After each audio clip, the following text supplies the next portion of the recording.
ever make a decision and instantly regret it?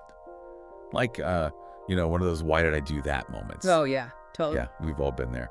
But what if there was a way to actually get better at making decisions? That's what we're diving into today, folks. Yeah. With this Source Think Clearly script. And trust me, this is not just some theoretical mumbo-jumbo.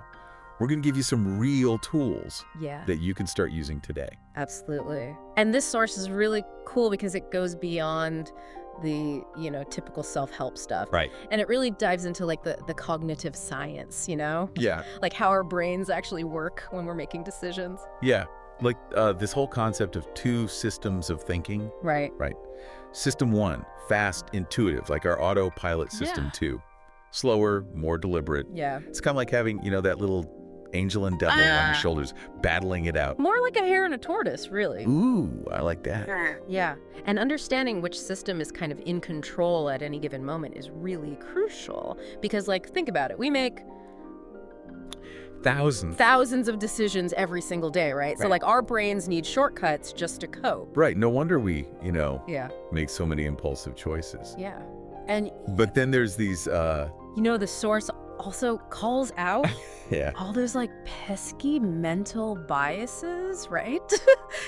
Confirmation bias, overconfidence, choice overload. It's like a minefield out there. Yeah, like a minefield. Yeah. Right. So how do we navigate this minefield? Right. This source dives into some serious decision-making power-ups, for lack of a better term. Yeah. And the WRAP method is one that really stands out. Yeah. The WRAP method's really interesting because it forces you to kind of slow down and detach from your immediate emotional reaction to something. Right. But I do sometimes wonder, is it too time-consuming for everyday choices? That's a good point. It depends on the situation, right? Yeah.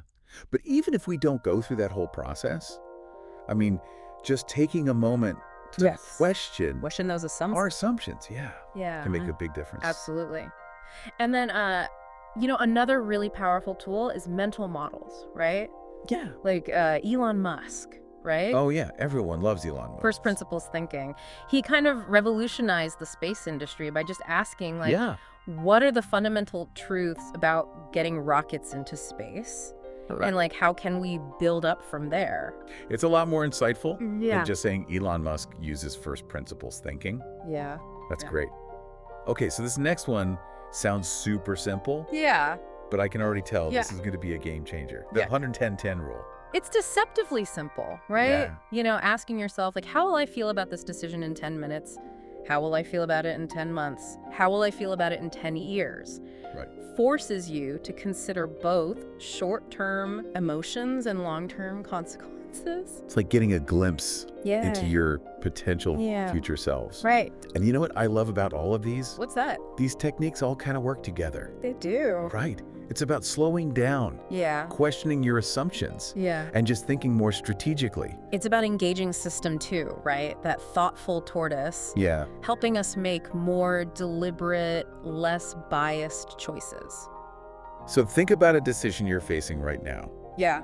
How would applying these tools change your approach? It's like having a secret weapon. Right. Against those bad choices. And the thing is, even small decisions deserve this kind of thoughtful approach, right? Yeah. Because those everyday choices, the seemingly insignificant ones, they can have a ripple effect over time. Right. So, think clearly, even with the little things. Think clearly. Great advice. Thanks for joining us on this deep dive, folks. Until next time. See?